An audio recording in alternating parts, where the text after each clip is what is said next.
Hi there, MoJo Medium here. How are you? Welcome to Woo Wednesdays. This is a special edition. I I made a last minute decision to go do this one by myself. I am not in the greatest uh, headspace right now due to the American election. I'll just go ahead and put it out there. I don't usually get political, or I try not to get political.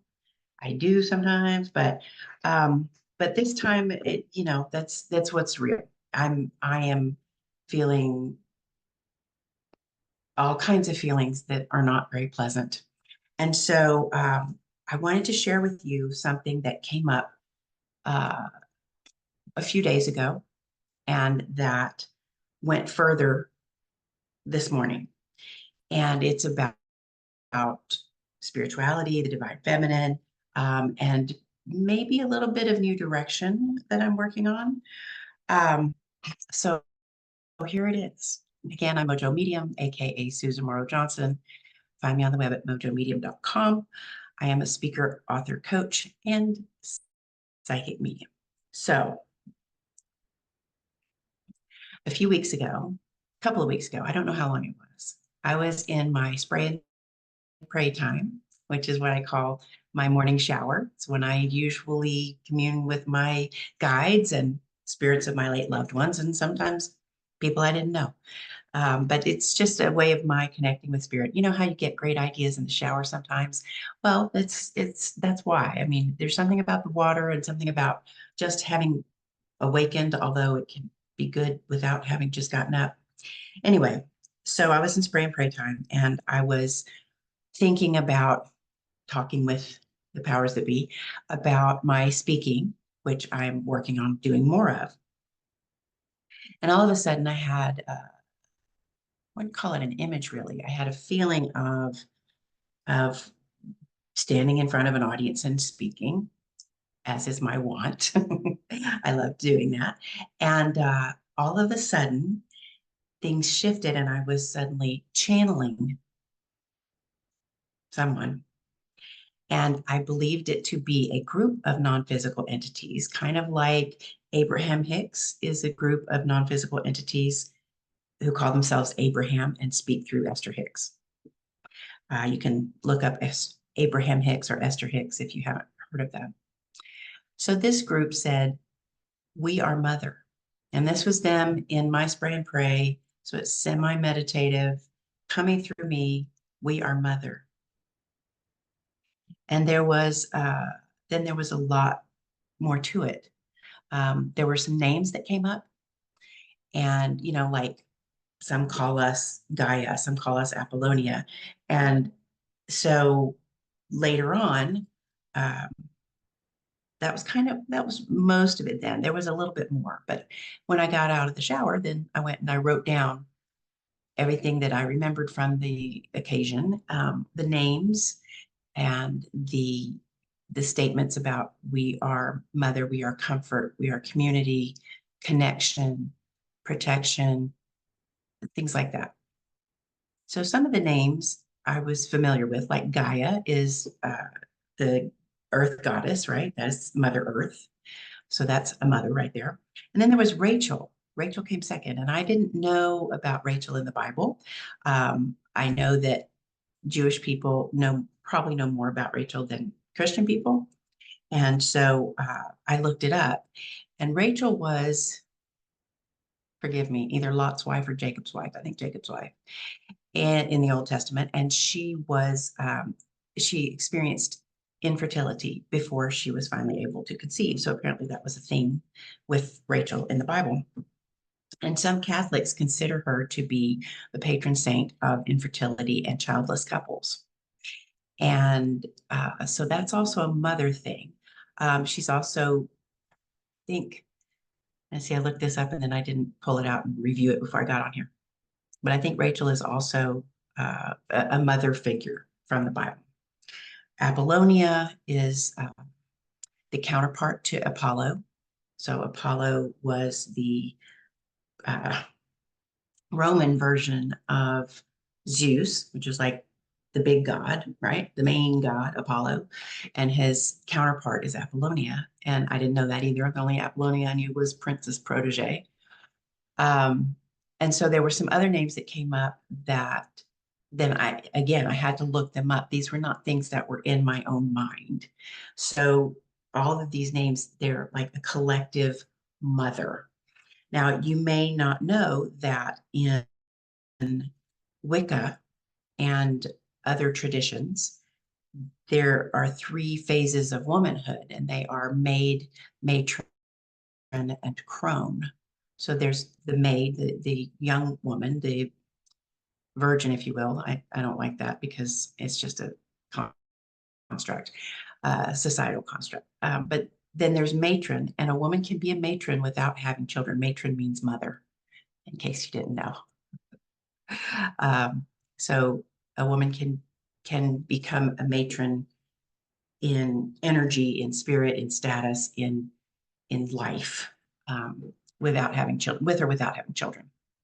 And then when a woman becomes a wise elder, she's a crone. So, and we, of course, we also know that crone means like, hey, a wizened old witch, turn you into code. So I have embraced my cronehood fully for quite some time now, and I absolutely love it because I feel like I'm completely who I'm supposed to be. Now, that's not to say that you can't be powerful and have meaning and value as a maid or a matron either. Um, but it's pretty cool to get to old age and realize that, well, old age, I'm not really old. I'm old, but I'm not old, to get here and realize that you're actually something really special. You're not just an old lady. Oh, you really have something going on. Okay. So uh, last night was the election, and I will just make my confession that I dug Kamala Harris and really looked forward to her becoming president and taking care of the people. And I thought it was so perfect that she's a matron, or actually she's my exact age, so she's probably a crone by now. But she is a mother without being a mother, without having given birth herself.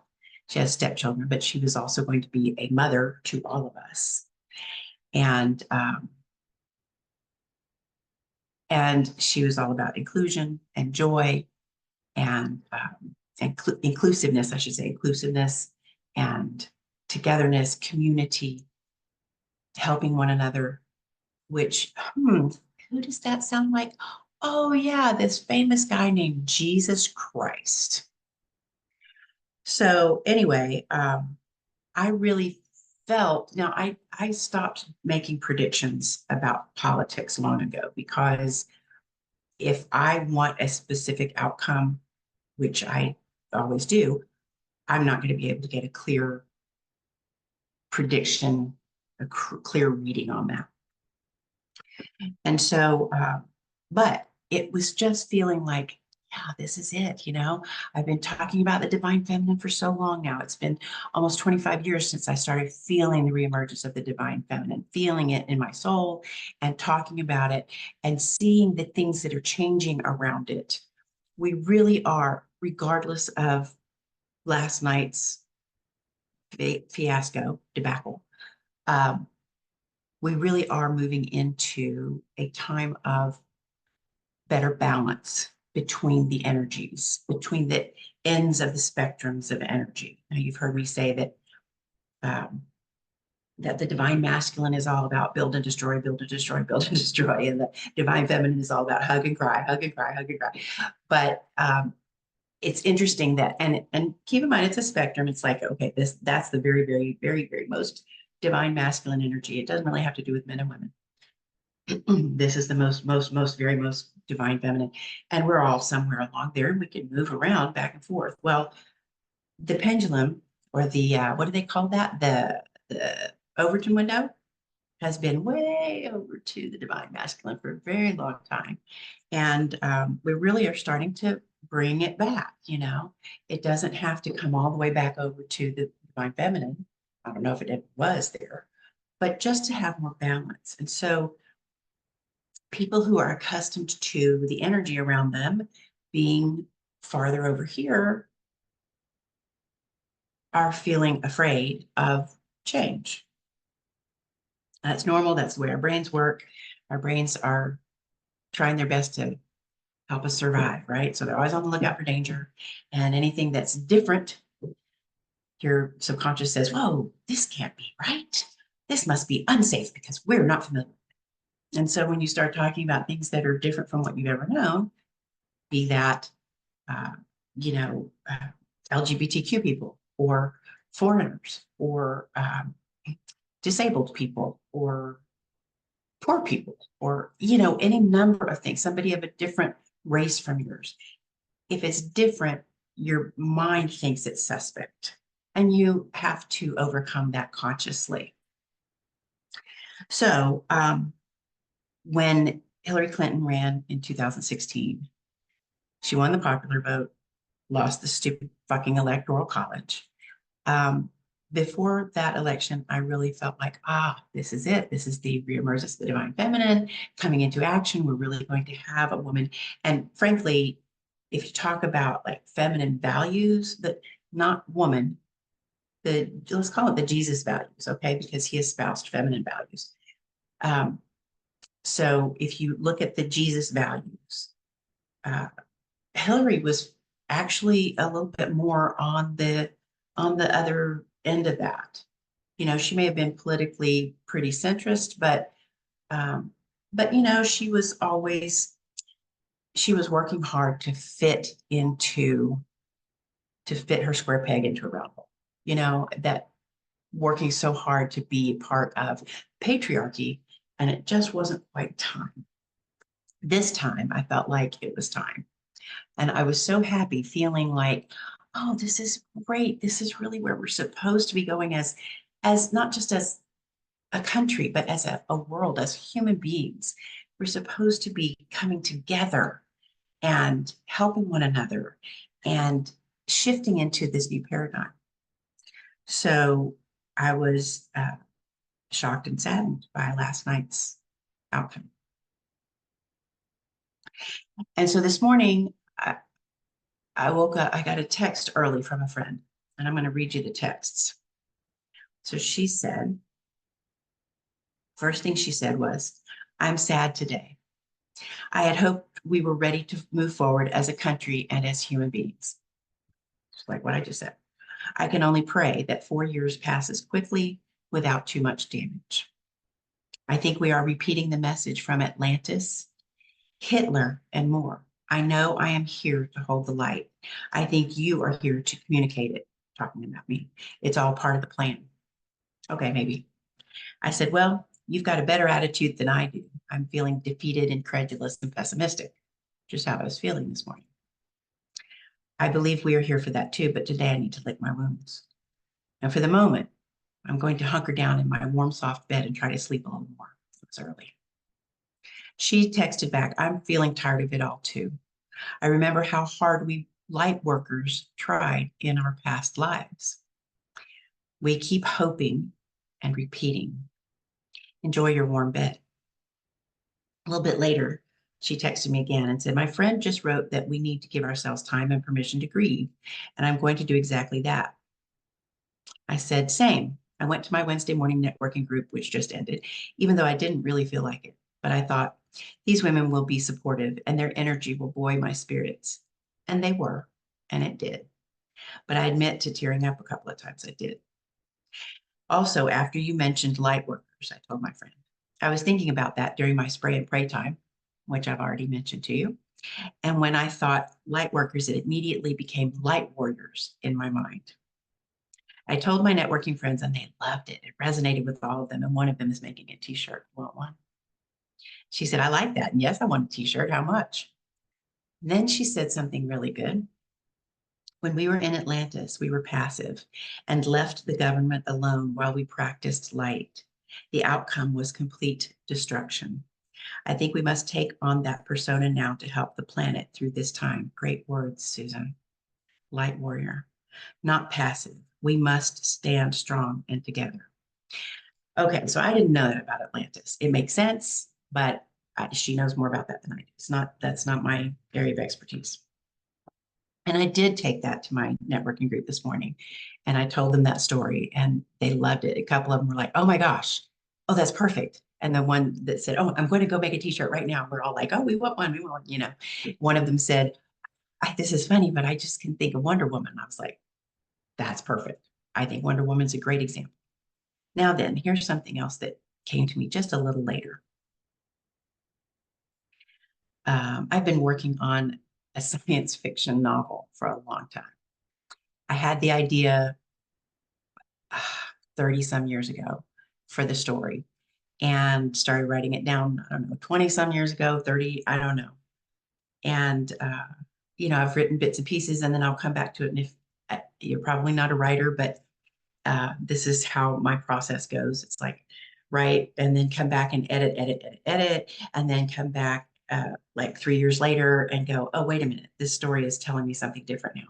So it has evolved, and the story involves a matriarchal society of the future. And I notice I didn't say utopian because, of course, they have their issues. Um, but the matriarchal society of the future has a lot of the same issues that we have with our patriarchy, but the other way around, where men are undervalued and restricted and so forth. And in the history of it, there's some time travel and some different stuff. It's science fiction. I'm having fun with it. There is a history of, in this century, in the 21st century, there were two women's revolutions. And the first one was a bloodless coup attempt, and it failed. The second one was a bloody coup, and this is the story that's growing in my mind. And like a lot of writers, a lot of it just kind of comes to me. I don't know if it's coming from my soul, my guides, or like some dead writer. I don't know. But so this concept of the two revolutions, it was like, well, the first one, it was more of an assertion of rights and powers, and the men put it down. And the second one, so that the women learned from that, and they said, well, we got to fight fire with fire. We're going to have to do this with violence, and then we will be peaceful. And so that's what they did. And um, I just am thinking, wow, this is so interesting. The way that, do you see the parallels? Do you see the parallels? The first one was peaceful and failed, and the second one was violent and succeeded. And so that goes with the light warriors. We've been light workers, now we're light warriors. And it's like, we may not, I'm not saying we should commit violence. I really am not. I'm a real peacenik. And I don't condone violence of any kind, especially political violence. God forbid. Um, but the idea of being a light warrior is like using that power for strong change, being strong and not being so soft, being like, okay, this is what needs to get done. So we're going to put on our light armor and we're going to take care of this. And then we can take off our armor and be light workers again. Okay, does that make sense? Yeah. There was one other thing I wanted to tell you.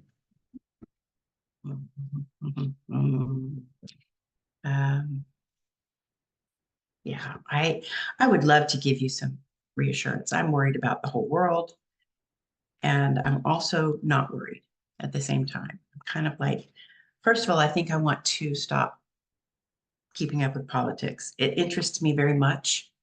I love all the social sciences and political science, social science, sociology, all that stuff. But I think it might just be more than I need to keep up with.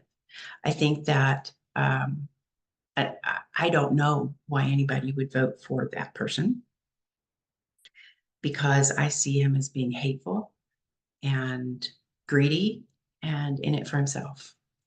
And I cannot imagine anybody worse for that job. I mean, yeah, especially when we had somebody so wonderful running against him. I mean, she's just so incredible. But that sexism, misogyny, patriarchy runs real deep. And, God forbid we should be kind to one another. All right. So, you want to be a light warrior with me? You don't have to be a woman. You don't have to be a maid, matron, or crone, but you can be a light warrior too. And there are so many people like me who are teachers who have come forth in this time, teachers, guides, leaders, to help humanity shift into the new paradigm that is better balanced. And I hope that you will either recognize, this is what I was going to tell you, you'll either recognize your own light worker warrior ability and use that power for good, or that you will allow me to help you to bring that out. If you don't know where to start with your intuition, or you are intuitive, but you don't really know what to do to help the world in the way that only you can help, then I want to help you with that. I think this is a big movement. It's the Mother Light Warriors movement, the Destiny movement. So, yeah. So come on. If you want to get started, get a Destiny diagnostic with me. It's a free call. We'll talk about why you're here and what you want to do, what you choose to do with your special power. Okay, I want to leave you with a good news only fortune telling card.